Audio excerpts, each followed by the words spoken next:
Welcome to a new video, guys, and as you can tell by the cars behind me, this is going to be a very special one. We're going to get a little bit of a history lesson in Golf cars. So we are here at the Rothko collection, private collection, with some epic machinery in this collection. It's just stunning and all in the Golf livery. So huge thank you to Golf for inviting us down here. There's going to be an amazing party here later on that we're going to be filming also at the end of this video for you guys.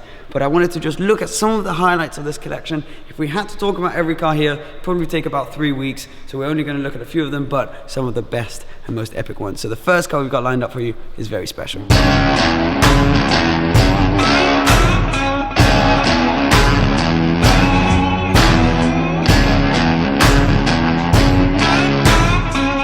So the first car we're going to look at in this gorgeous collection, which of course is going to be here during the party as well, is this stunning Golf livery Porsche 917. Now, this is actually a 1970s car. Now, it looks like it's from 1971 because of the bodywork, because it's got these fins back here, so one on each side, these awesome fins back there, which are just above these massive tires. I mean, I don't think I've ever seen tires that large on a car before. Now, this specific car came second in Le Mans, which is the best finish a Golf livery Porsche 917 had. Now, a lot of people think they actually won Le Mans because of the Steve McQueen movie, in which it did win, but in the reality of things, this exact car, not another one, but this exact one, came second in Le Mans. So epic to start off with this. I don't think we could start with anything better. Obviously, we all know 917s, and they are a hugely historical car for us car guys. So we're starting with this, and then we're going to go on to the second car now.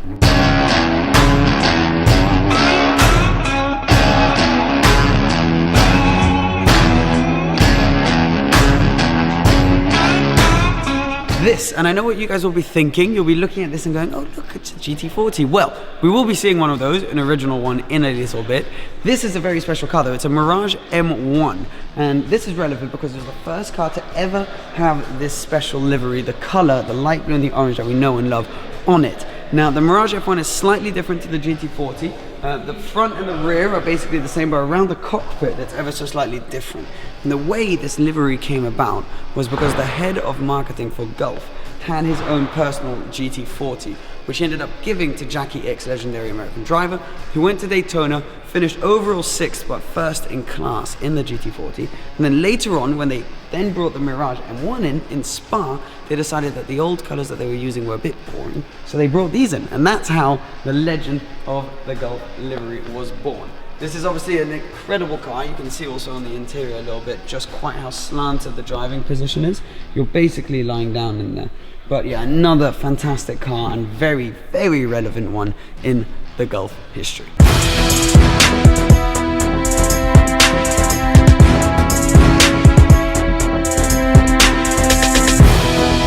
This is a very special car, and one that I remember back in 2008 watching on TV as well. This is the Aston Martin DBR9. Now, this actually won in 2008 Le Mans in the GT1 class, and as you can tell, it hasn't been washed since. Now, there are lots of bugs around the area of the world, apparently, because the car is absolutely filthy, but how cool is that it won Le Mans and has not been washed since. Now, this was actually the start of a collaboration between Golf and Aston Martin, which has been very fruitful with cars such as this one, which actually caught my attention because look at this. First of all, basically my family name on the side. Second of all, that is my birth year. Now, this car has also had a massive triumph in the WEC championship as well, and as you can tell, massively modified Vantage. So you've got the side exit exhaust, which you've also got on the DBR9 over there, and you've got this huge rear wing, all obviously finished in this beautiful Golf livery, which was kickstarted, as we just said, by the Mirage M1 over there.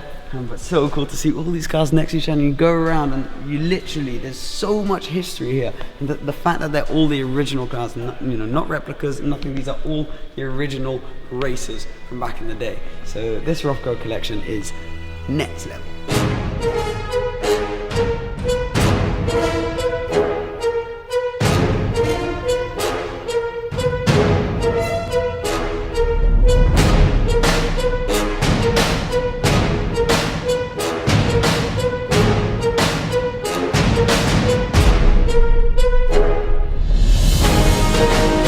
Cole's asked me to crouch down for this one, but this is the first car that was in the Rothko collection, an original Ford GT40.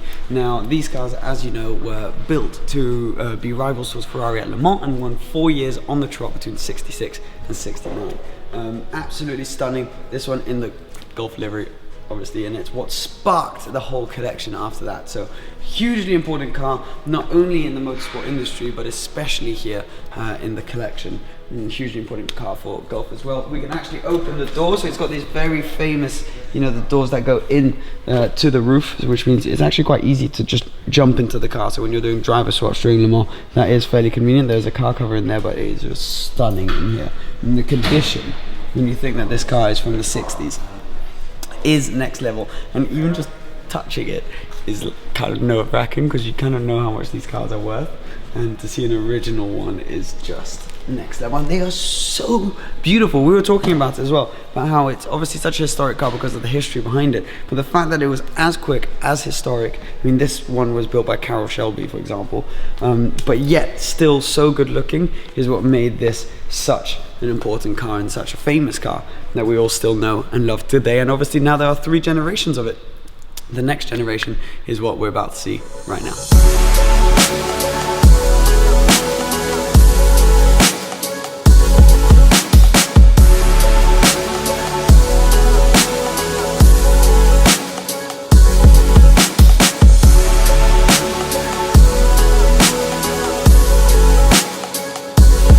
Last but not least, we have a modern car, Ford GT, which you guys all know really well.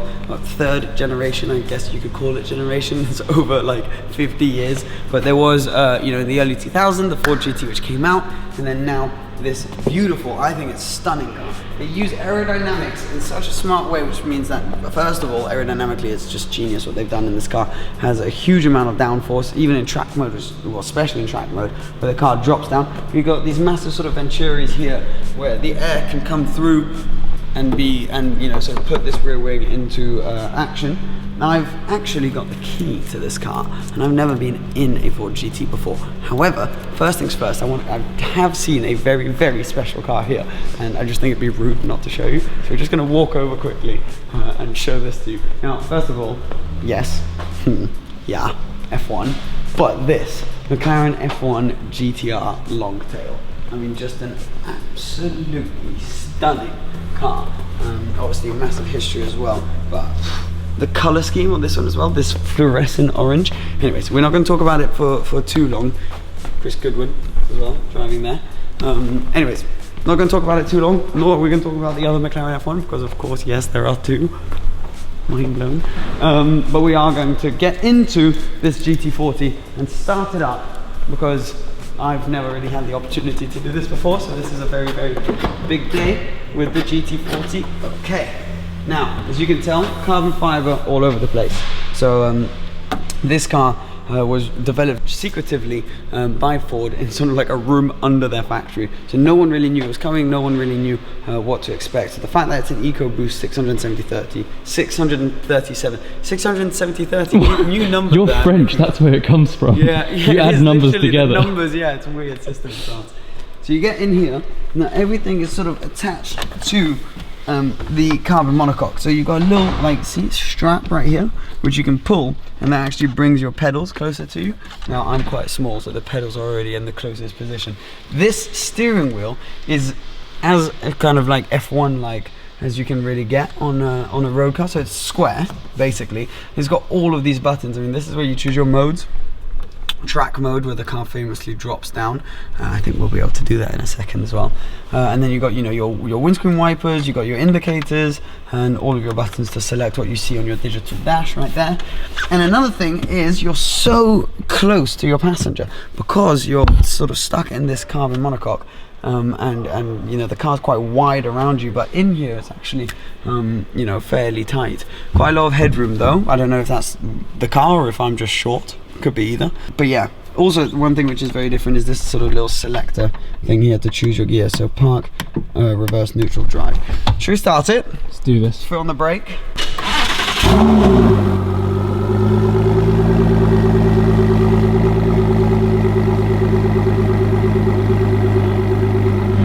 Sounds pretty good. I mean, obviously it's no V12. Now, what I'm going to do is I'm going to put my door down select track mode. Are you ready? It's like the weirdest thing ever. The car just kind of goes down all of a sudden. Ready? Wait for it. How cool is that? Epic. So the car goes down, really hunkers down, suspension becomes really hard, and it becomes a proper race car. Obviously you got your double clutch gearbox, and apparently these cars are amazing to drive.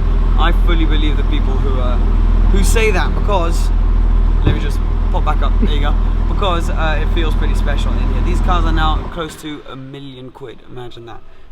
So yeah, hugely special. Anyways, I think I'm actually going to be able to give it a little drive. Fairly ludicrous, but I'm going to join up with you guys next. We're going to cut now to the party, which I'm very excited for. So cue the black screen. I'm going to enjoy this Ford GT, and I'll see you at the party.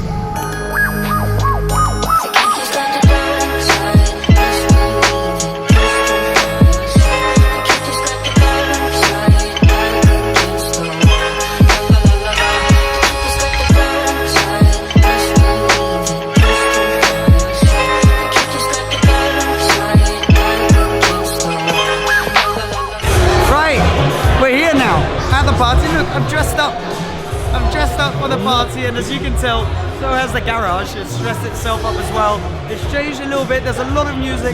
I apologize, we're going to make this quick. We've been chit-chatting to a few of the most legendary people in the automotive and racing industry, some drivers, some team owners, some collectors, loads of people who are involved in lots of the cars that you see behind me right here.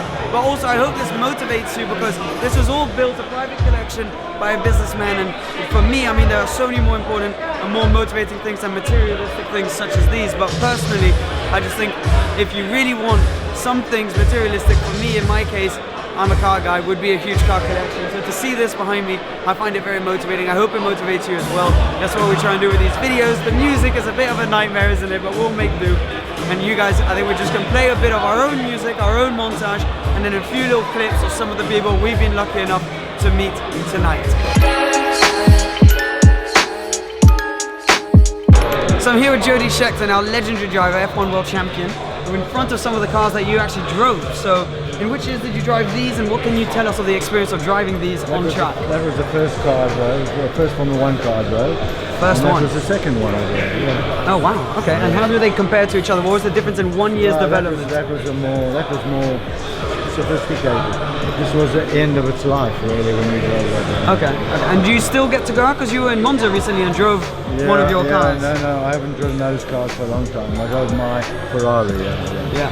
And is it your first time here at the collection? No, I'd come here a couple of weeks ago, months ago or something. Yeah. It's impressive, isn't it? Yeah, very impressive. To see all of the cars. And is there one standout car for you here? Yeah, definitely. My Porsche, it's over there. Your Porsche, that's the one that you it's got to stand out for me, doesn't it? Yeah, no, I mean, massive history here, and it's awesome to have yourself and lots of legendary drivers here to be able to chat to. Yeah, thank you so much. Okay, see you soon. Take care. Thanks.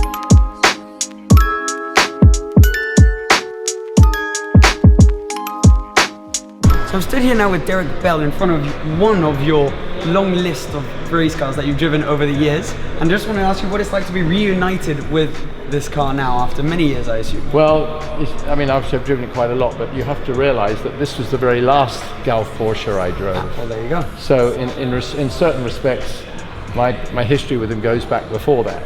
But it was wonderful to drive it at this period, because we actually managed to get on the front row of the grid for the 24 hours of Le Mans. It was an open cockpit car, and to this day I don't know quite how they did that, because it used to look like that one over there with the roof on. Yeah. But it was actually really very good, and I think we could have done much better than our 7th if we'd sort of had a proper full engine in it, proper engine. Yeah. And my two teammates, as much as I love them, they were gentlemen drivers, really. Okay. And I think if I'd had one of my other teammates, I think we might have done a little better. But the car really wasn't built to win anymore.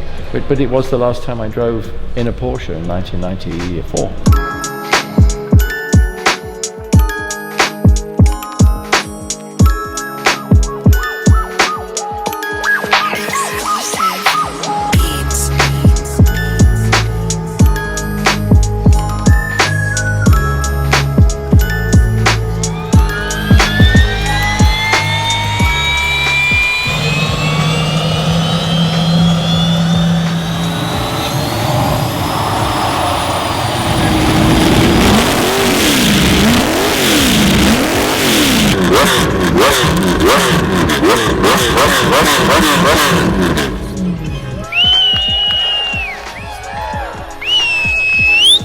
Right, well, I hope you guys enjoyed that. That was insanely loud. We were having to film sort of like one elbow blocking one ear and the hand blocking the other, but it was so cool to see those cars. Helicopter engine in the first one that started up.